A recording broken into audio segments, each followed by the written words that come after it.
एकूणच लढतीमध्ये अगदी सगळे मंत्री देखील त्या प्रचारासाठी उतरलेले बघायला मिळाले आणि उमेदवार या ठिकाणी जे आहेत ते निवडून आलेले बघायला मिळाले. तुम्हाला गंमत सांगते मी की तिथे त्यांनी किती लोक उतरवलेत, पण आमच्याकडे तर एक रिक्षावाल्याची बायको आली आहे. म्हणजे आम्ही पैशाने तर कमी होतोच, पण मी जसं बोलली तसं की आमच्याकडे कार्यकर्त्यांची जी फळी आहे ना, आम्हाला मध्ये एक असा व्हॉट्सअपवर मेसेज आला होता की किती विद्यार्थी सोडून गेले तरी प्रिन्सिपल काय थकत नाही. तसंच आहे की विद्यार्थी तो घडवत असतो. तसंच आहे की त्यांना म्हणजे मला कमाल वाटते की भारतीय जनता पक्ष हा इतक्या वर्षाचा पक्ष आहे, पण तुम्ही जर आत्ता पण त्यांची जर लोकसभेतले खासदार, विधानसभेतले आमदार आणि काही कॉर्पोरेशनची जर तुम्ही लिस्ट बघितलीत ना, तर त्यांच्याकडचे 10% पण नसतात. म्हणजे निवडणूक आल्या इतकी त्यांची वाईट अवस्था असते की ते बघत असतात की तुम्ही कोणाला देताय. मग आमच्या तर उमेदवारांना सांगून ठेवलं असतं की या इकडे. म्हणजे कल्याण डोंबिवली तुम्ही बघाल तर आमचे 2 अख्ख्या शहर बॉडीज त्यांनी पळवल्या, तरी सुद्धा आमचे 5 नगरसेवक आले. म्हणजे कल्याण डोंबिवलीचे आमचे शहर अध्यक्ष, महिला, पुरुष, विभागाध्यक्ष, शाखाध्यक्ष, म्हणजे मी बोलली तसं की जे दिसतील त्यांना पैसे देऊन उचलत होते, तरी सुद्धा कल्याण डोंबिवलीमध्ये आमचे 5 आले.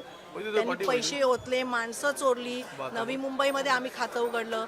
सो मला खूप अभिमान आहे आणि आमची अशीच घोडदौड चालू राहील. पण ज्या पद्धतीचे आरोप प्रत्यारोप नवी मुंबईमध्ये पण बघितलं की सत्ताधाऱ्यांमधलेच 2 मंत्री एकमेकांवर आरोप प्रत्यारोप करताना काही अर्थ नसतो. ते निवडणुकीच्या नाही फायदा नाही, ते त्यांचे स्वतःच एकमेकांना मलाईन करतात. जसं आता अजित पवारांबद्दल पण ते बोलले की अजून आम्ही फाईली बंद केल्या नाही आहेत, आणि त्याच अजित पवारांना परत तुम्ही युतीमध्ये सत्तेत घेऊन बसता. म्हणजे कसं आहे माहिती आहे ना, लोकांनी डोळे उघडले पाहिजेत की जे लोक सत्तेधीश आहेत ते आत्ता निवडणुकीच्या मध्ये एकमेकांबद्दल काय बोलत होते.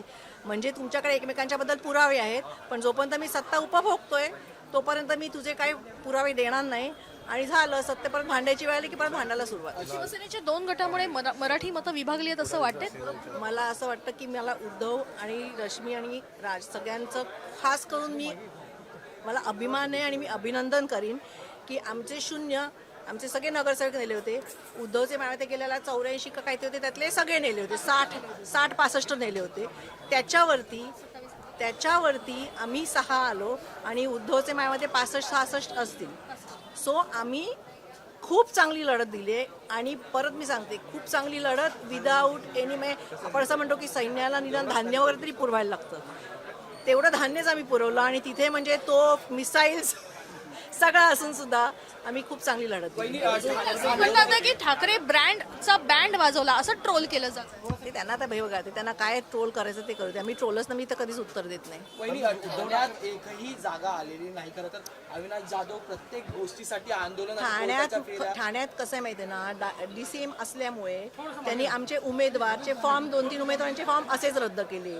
मी तर जसं बोलली तसं कल्याण डोंबिवली तसंच सगळीकडे की तुमचे उमेदवार पळवा, तुमचे शाखाध्यक्ष पळवा, तुमचे विभागाध्यक्ष पळवा. अरे तुमचे पक्ष एवढ्या वर्षाचे आहेत ना, तुम्ही का नाही तुमची माणसं निर्माण करत. आम्ही जसे आमचे कार्यकर्ते निर्माण करतो. आमची आता मी तुम्हाला परत सांगते की आमचे हे नगरसेवक आले ना, उद्यापासून आम्ही परत पक्ष बांधणी चालू करणार. उद्यापासून आम्ही परत नवीन उला, आमच्याकडे पुढची फळी तयार आहे वरती यायला, पुढची फळी तयार आहे काम करायला. आम्ही ते परत तयार करणार आणि आम्ही असेच लढणार. अनेक ठिकाणी काँग्रेस आणि वंचितमुळे काही जागा ज्या आहेत त्या मनसे किंवा ठाकरेंच्या. पण ते ऍक्च्युअली तो विचार काँग्रेसने करायला. आणि 2 नंबरला पक्ष आहे त्या संदर्भात काय सांगाल. काही मोजक्या मतांनी अनेक सीट्स गेल्या.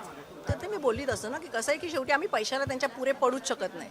तुम्ही पण बघत होतात की कमळाच्या पाकिटातनं शिंदे कमळाला पकडतायत, कमळ शिंदेना पकडताय, ते अजित पवारांना पकडतायत. म्हणजे 5-5, 10-10 हजार रुपये जर मतदारांना तुम्ही देत असाल तर तसं आम्हाला आणि आम्हाला करायचं पण नाही की आम्हाला काम करायचंय पुढचं. आम्हाला पैसे वाटून मतदान नको आहे. आदित्य आणि अमित ठाकरे यांनी प्रचंड मेहनत घेतली या नव्या पिढीने आणि दोघंही मिळून फिरले. त्यांच्या सगळ्या मेहनतीला एक यश मिळालंय असं वाटतंय का. आणि इथून पुढे मी जसं तुम्हाला बोलली तसं की 0 आणि 20 ह्याच्यावर आम्ही इथपर्यंत आलेलो आहोत. सो मला तर असं वाटतं की मला वाईट नक्की वाटलं की कमी आले, पण तरी सुद्धा जिथून आम्ही चालू केलं 0 जसं बोलतो आमचे सगळे नगरसेवक सगळे म्हणजे पक्षातली अख्खी जी दिसेल माणसं ती उचलत होते, त्याच्यावरती आम्ही ही लढाई लढलोय. समोर तुम्ही पैशाची पाकिटं दाखवत होतात, पोती दाखवत होतात, आमच्याकडनं एकही माणूस तसा पकडला गेलेला नाहीये. तशी आम्ही लढाई लढलेलो आहोत. सो मला त्या दोघांचाच नाही, सगळ्या आमच्या कार्यकर्त्यांचा अभिमान आहे की काहीही नसताना हातात ते लढलेत आणि जिंकून आलेत. साहेबांना शेवटचा प्रश्न, साहेबांनी एक पोस्ट लिहिलेली आहे ज्यात मराठीचा मुद्दा पुन्हा अधोरेखित केलाय, पण धनशक्ती आणि सत्ता शक्तीच्या विरोधात आपण लढलो याचा सुद्धा कार्यकर्त्यांना त्यांनी शुभेच्छा दिलेल्या. त्यावर तुमचं मत? पण ते बरोबर आहे, ते मत काय देणार मी साहेबांच्या कमेंटवरती. बरोबर आहे ते मत, मी आता ते व्हायरल करणार सगळीकडे. बऱ्याच काळानं पायरीला गुलाल लागलाय घराच्या, तुम्हाला औक्षण करायला खूप मिळालंय. खूप खूप आनंद वाटला, खूप आनंद वाटला मला. औक्षण करण्यापेक्षा आमचे लोक निवडून आले, ते लोक आणि काम करून निवडून आले. मी प्रत्येकाला मी सांगितलं, कारण मी प्रत्येकाच्या ठिकाणी कामाला जाते. असं नाही की आता निवडून आले म्हणून ते काम करतात, ते लोक बिचारे वर्षोनवर्ष काम करतात. सो ते निवडून आले म्हणून मला जास्ती अभिमान वाटतो. वर्षानंतर ठाकरे एकत्र आलेत. ही निवडणूक महत्वाची होती. अनेकांनी म्हटलं की पहिले भाषण कोण करेल, यातनं वाद होतील. एकदाही कुठलाही वाद समोर आला नाही. घर जुळून आलीत, मन जुळून आलेत. आता मराठी माणसाने कौल सुद्धा दिलाय. इथून पुढे एक चांगलं आहे. इथून पुढेही एकत्रच राहणार.